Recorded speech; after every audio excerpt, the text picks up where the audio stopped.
Let's get into Genesis Noir, a point-and-click adventure that I picked up on the Nintendo Switch. Real quick, photosensitivity warning. I got the physical edition. Besides the cartridge, mine came with a few extras. Has a card and a poster in here. And this is a neat little card. It's a lenticular card, so you tilt it and it'll actually change.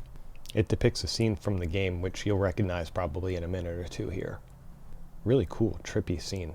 They chose well. And just a heads up about this review, I'm going to avoid any real spoilers. There may be very minor spoilers, but this game is so non-literal that I could show you late endgame stuff, and it probably wouldn't make any sense and wouldn't spoil very much. That's a good thing.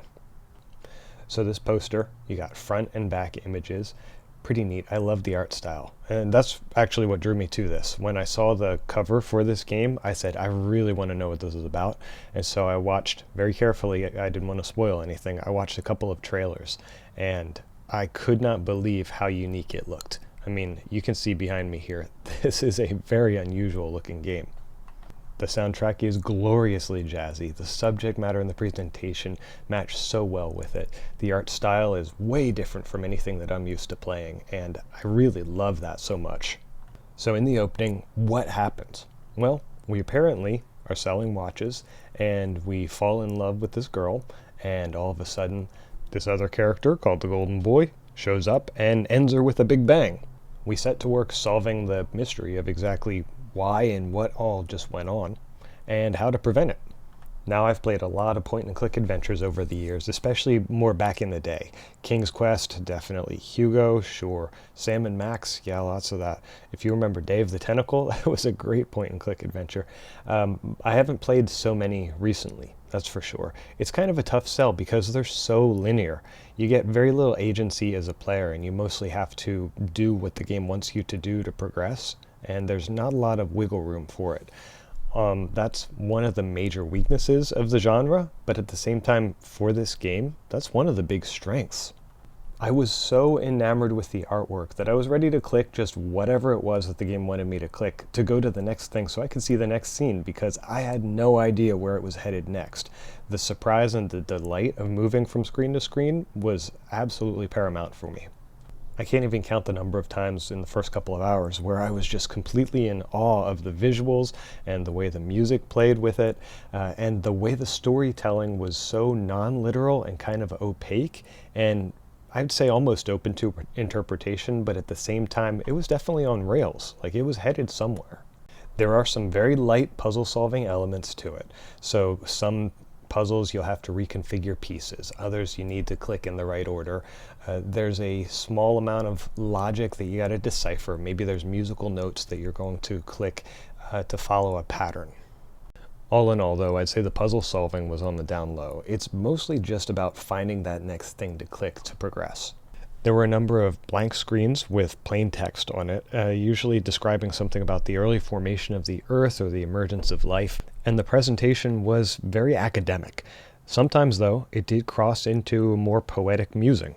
Now, personally, I do feel that science makes for great poetry, and that there is probably the linchpin to understanding this game. Point-and-click adventures are usually all about playing through a narrative, essentially a mildly interactive storybook. On the other hand, I would propose that this game far more closely resembles playable poetry. Instead of force-feeding you the interpretations, it gives you various ideas, it places them all together, it mixes them up, and it throws them back out at you in this strange and unusual way, where almost nothing that it shows you means exactly what it looks like, but it means something close to it. There's a gradual process of discovery where you get to know the characters more and more by seeing them do things that maybe aren't really exact actions, but instead reveal emotions, reveal thoughts, reveal motivations. And it's all spread over a timeline of many billions of years with so much celestial and terrestrial imagery, it kind of makes your head spin. I wish I could feature the jazz soundtrack on here because it was amazing. It matched the game so well. It was on the down low, relaxed, felt like a late night jazz club kind of atmosphere. The game lets you go at your own pace, and the music really supports that feeling too. Everything about it felt improvisational and at the same time structured. Like there was a lot of looseness in the moment, but it was also headed exactly where it was going to head. And that fits so well with the theme of the game and as you come to understand more about who you are as a character and who these other characters are, it works so well. It's about a 4 to 5 hour long game, so in general, not long enough to wear out its welcome. It's rated teen for mild blood, mild violence, suggestive themes, alcohol, and tobacco. My opinion is that it's on the milder side of the teen rating, but I gotta respect the ESRB. I wouldn't call this a difficult game at all. I don't think there's any ways that you can lose a life or anything like that. It's just a matter of finding what to do next. I should add a caveat here that there was a couple of times that the game glitched out and didn't let me click what I was supposed to click. So I got stuck halfway between a loading screen one time where the screen was white and didn't do anything. And so I sat there for a couple of minutes wondering if this was part of the game. Nah, it wasn't. I had to restart. I'm also pretty sure that there was a time when a spot that was supposed to be clickable never showed up as clickable. And a couple of times where the clickable spot was offset from the clickable item, so I had to move the cursor off what I was supposed to be clicking. The game did crash and exit on me one time, which is annoying, but I can't say I've never had that in other games either. I've hinted a couple of times now that I enjoyed the first couple hours of this. That's because towards the late game there is a tonal shift, and I'm not going to spoil exactly what the deal is here, but the visuals changed, the soundtrack changed, and the whole direction of the narrative changed. I was not a fan of where it headed. The first 3/4 of the game for me was practically a 10 out of 10 because I enjoyed so much about what it presented. And then when it all changed, it dropped to about a 2 out of 10 for me.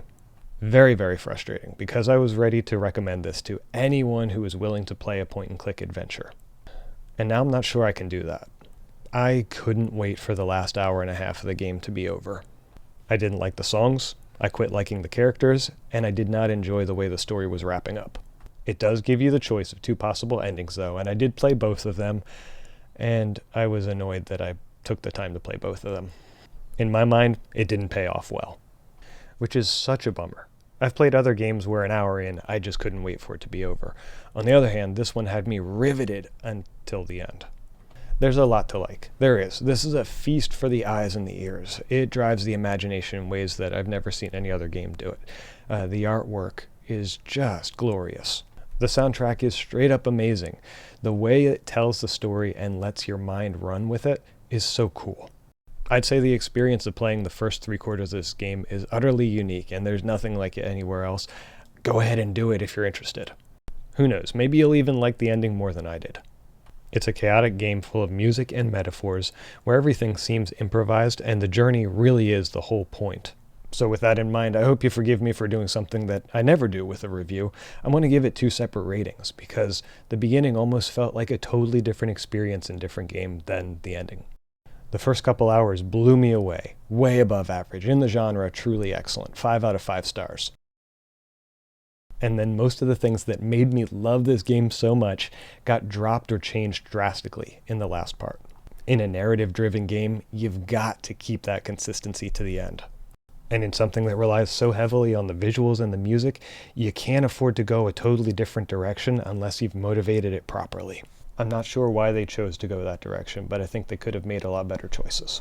But all said and done, you can't separate the first half from the second half. It all comes as one game, so should you play this? Should you buy it?